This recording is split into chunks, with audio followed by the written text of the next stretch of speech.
Yan po mga ka-Kitty Vlog, magandang gabi po sa inyong lahat. Yan po, ito pong sasakyan na to, nagmula pa po sa aming father. Yan, mga ka-Kitty Vlog. Yan po si Tol Lloyd at kanyang bayaw, no? Yan po yung aking pamangkin, si Sign the Pogi. Yan, yes. Yan po, kasalukuyan po nilang dinadissect yung mga parts po gago ng van para po muling paandarin. Yan po, sinusubukan po nila, dinadiagnose po nila kung ano pong sakit. Yan po, maririnig nyo po malapit na po, nasa katotohanan po ang yung pag-andar. Yan po. Ayan na po mga ka-Kitty Vlog, mandang na po, napakahusay, napakagaling. Galing mo pala dyan hindi ko alam Yan po, yan po ang napakagaling na si Tol Lloyd Autoworks. Yes.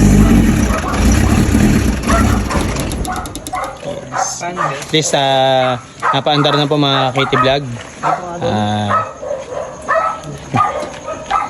Ayusin, may konting po lang po siyang ayusin para maging mas maganda po. One eternity later. Good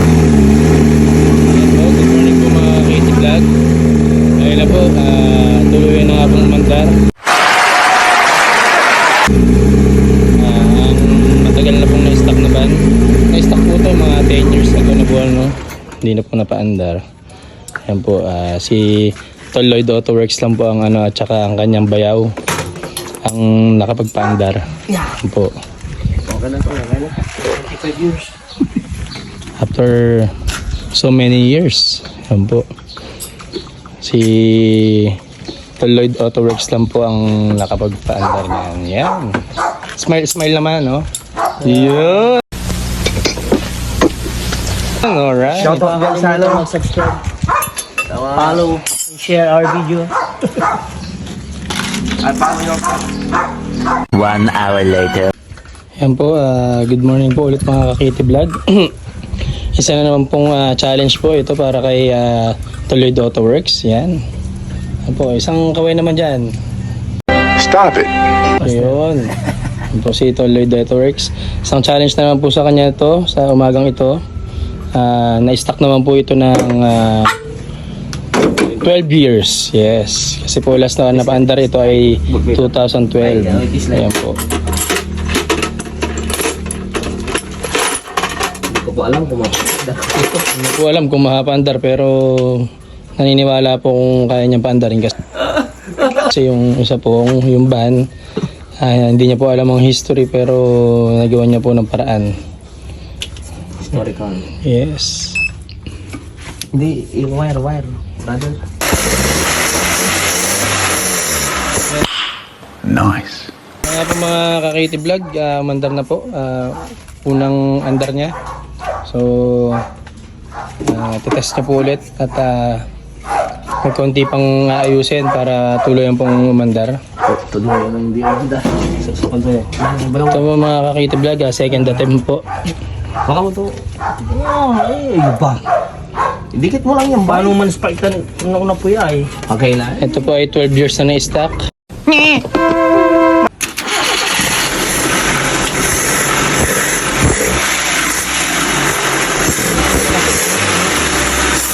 Yan na nga po, mandar na mga ka-Kitty Vlog. 12 years po na na-stock. Napandar mo po. Napakabilis, wala pa pong 5 minuto. Yan po, napandar niya na po agad.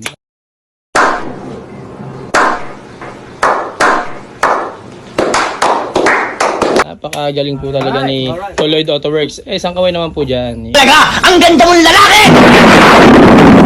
Yes. shout out dyan sa sa Electrical. Rara makita nyo baka pwede nyo naman ako i-share A few moments later. Yes, ito naman po ang pangatlong sasakyan, mga ka-KT Vlog. Ito naman po ay less than a year po na hindi po napapaandar. So, portion napakasimple po to kay Tol Lloyd Autoworks, no? So, tignan po natin mga ka-KT Vlog kung mapaandar niya po. Kung magkakaroon ng pag-asa. Kung magkakaroon ng pag-asa. What? Yes. Sige, start. Yes, say hi. Kanina pa kita napapansin eh. Yun. Shout out. Apo, i-start na po. Game. Start. Hire. Yun na po. May sapay. Yan po, mga ka-KT Vlog. One clicks.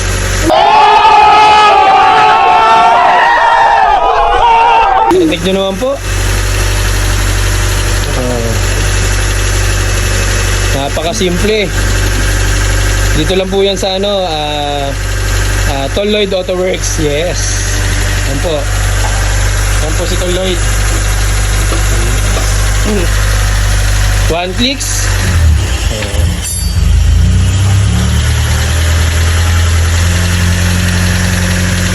So, yan po mga KT Vlog. Yan po ang mga accomplishment po sa araw na to. Sa pag-stay po namin dito ng ilang oras. Napaandar niya po lahat ng mga sasakyan na na-stock up. Ng mga ilang taon. Mga KT Vlog.